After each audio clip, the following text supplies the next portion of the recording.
Hi everyone, so in this video we're going to be looking at the impact of the Depression in the 1930s. We're going to be looking at how it led to the rise of extremist parties in the 1930s, particularly the Nazis, and we're going to look at why the League of Nations couldn't really respond to this. So let's just have a look then at a bit of background of how the USA and what happened in the USA had an impact on Germany in particular in the 1930s. So the 1920s had been a time of excess for many in the USA. So if you've done the USA 1920 to 1973 course, you'll be familiar with this time period in America. Now, because America didn't join the Second World War until 1917, and the war wasn't fought in America, obviously it was fought in Europe. America only loses 100,000 men, massive amount of people, but not compared to the rest of the countries. And because they joined late, they actually at the start of the war were able to provide a lot of munitions, food, etc. So the 1920s were a time of prosperity in America. They didn't want to get involved with European affairs in the 1920s, which is the main reason they didn't join the League of Nations. And they went for a policy of isolationism, so looking after themselves. However, because they did have a massive amount of money at this time, their economy was doing really well. We've got the economic boom in the 1920s, mass production, the car industry profiting massively, those kinds of things. America does loan money to a lot of the nations, particularly Germany at this time. It gives big loans to Germany. So we've got new jobs, loads of new opportunities in America, but there is a massive financial crisis in 1929 known as the Wall Street crash, and it hits a lot of businesses, and banks collapsed. People's savings were lost because the banks collapsed. You've got really high profile businessmen who were millionaires committing suicide because they lost everything. And by 1933, so only 4 years later, around 15 million Americans were unemployed, and many had lost their homes because they couldn't carry on paying their mortgages. The banks had repossessed their homes. And this is known as the Great Depression, and it lasts throughout the 1930s.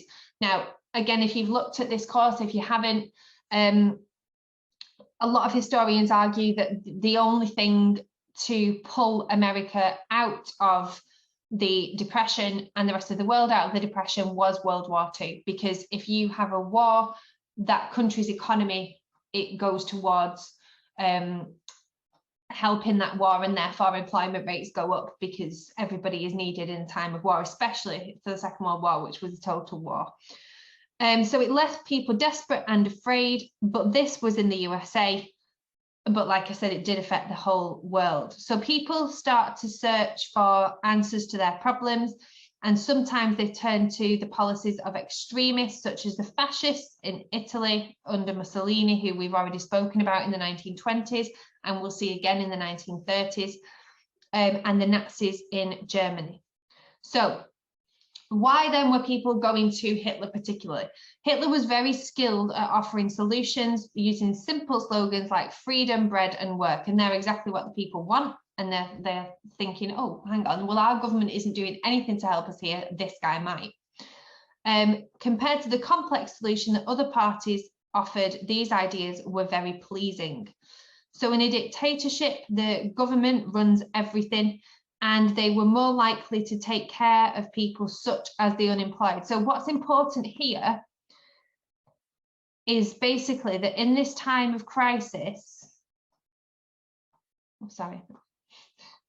in this time of crisis, democracy had failed.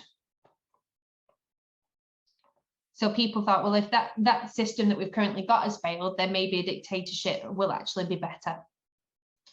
They promised to take land by force, which is an odd thing to vote for. However, it means that you get more land. If you're desperate and you need more food, and this is the real point that I want to make here, when the Germans were voting for Hitler. Obviously, they didn't know the scale of the atrocities that he was going to commit, but they were absolutely desperate. And if this man is saying to you, we are going to get you land, we're going to get you food, we're going to get you freedom, and by doing that, we have to invade other countries, they're going to be like, right, if that's what you've got to do, that's what you've got to do. So they would have space, which in German, the term Lebensraum, living space, he said, we're going to take that and we'll have to take it by force. They used the promise of victories in wars overseas to distract people from their problems at home.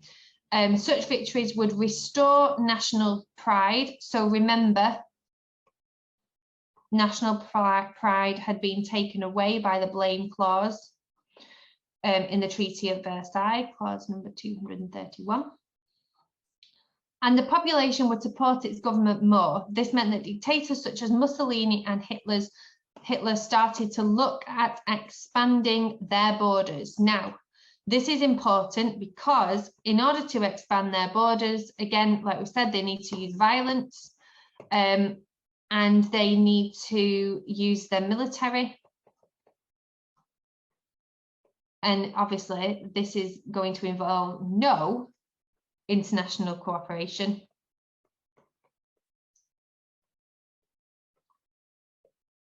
Therefore, it is directly against the Treaty of Versailles. So if, sorry, not the Treaty of Versailles, the League of Nations. So if the League of Nations is going to want to stand up to Hitler, to stand up to Mussolini, to stand up to anybody who's looking to use war to gain territory, they need to be able to stand up against them. And to do that, they need to be really strong. They need to have strong leadership. They need to have strong power, and they have neither of those because the leaders, time and again, as we saw in the last video, are undermining the League of Nations. So let's have a look then at how the Great Depression impacted Germany, because you would think, well, this is only happening in America. Why is this happening, having such a big effect on Germany and other countries? So countries, as I've just said, borrowed from America to fund their armies. So America has the money to lend, and then when they get reparations, they get interest on that. So the losing countries were forced to pay huge reparations. So again, they're loaning more money to help them rebuild. So when the American economy collapses, the people could not afford to buy luxuries, and countries all over the world lost a valuable market for trade and their profits dropped. They had to fire workers. People became more and more desperate. People lost faith in their governments and looked for strong leaders. Remember, like I said, democracy had failed, so maybe dictatorship could help. Political parties with extreme ideas came to power, promising to make their country strong again. And this is important in the 1930s. So if you think the 1920s was bad with people looking after themselves, in the 1930s, countries were definitely too busy dealing with their own problems to support the League of Nations. So the League of Nations really goes back to the back burner in the 1930s because countries just had too much going on.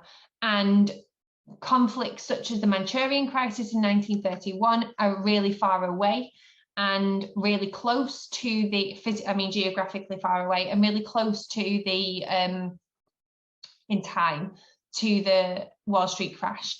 So therefore they get forgotten and other people start building up their power and so on.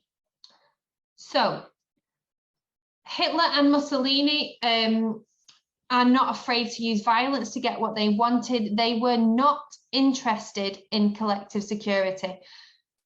Now, we will go on to talk about the policy of Chamberlains' policy of appeasement to Hitler, but this is really important that they had absolutely no interest in keeping peace. So Germany had joined the League of Nations in 1926 after proving that they were looking for international peace. But Hitler had no intention of doing that. And a lot of historians think that Neville Chamberlain, our Prime Minister at the start of the Second World War, his major issue was that he didn't believe that Hitler wanted war. He didn't think, oh, this man actually is intending on having a world war. He thought that no leader wanted war and therefore massively underestimated Hitler. But they weren't interested in disarmament. They weren't interested in working together. They were interested in national pride and expanding their territory. They weren't scared by moral condemnation. So remember, if you take moral condemnation out of the powers of the League, the only thing they have left,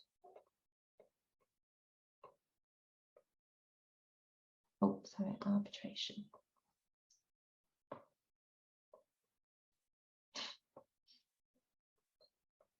Is arbitration, because they don't have a military. Remember, their other power was the power of the military. However, they don't have an army.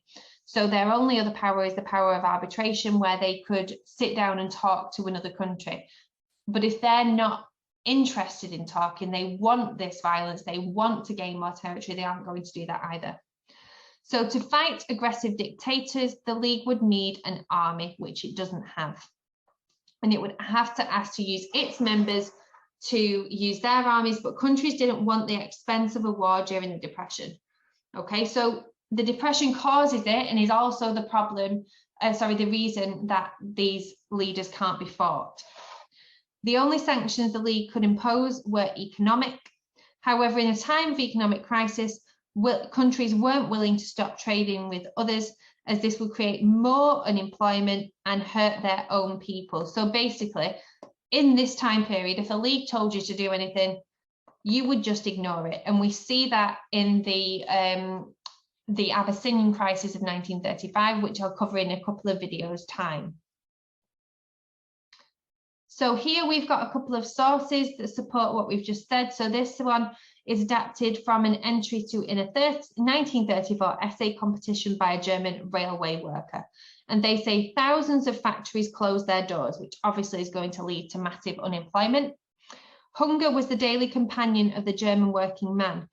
Now, people were really starving in this. We're talking about famine. We're not talking about just people being a bit hungry and being a little bit desperate. We're talking about massive desperation here, and Hitler really promising to take that away. Many an honest working man had to resort to theft to obtain food. All fellow citizens yearned for better times.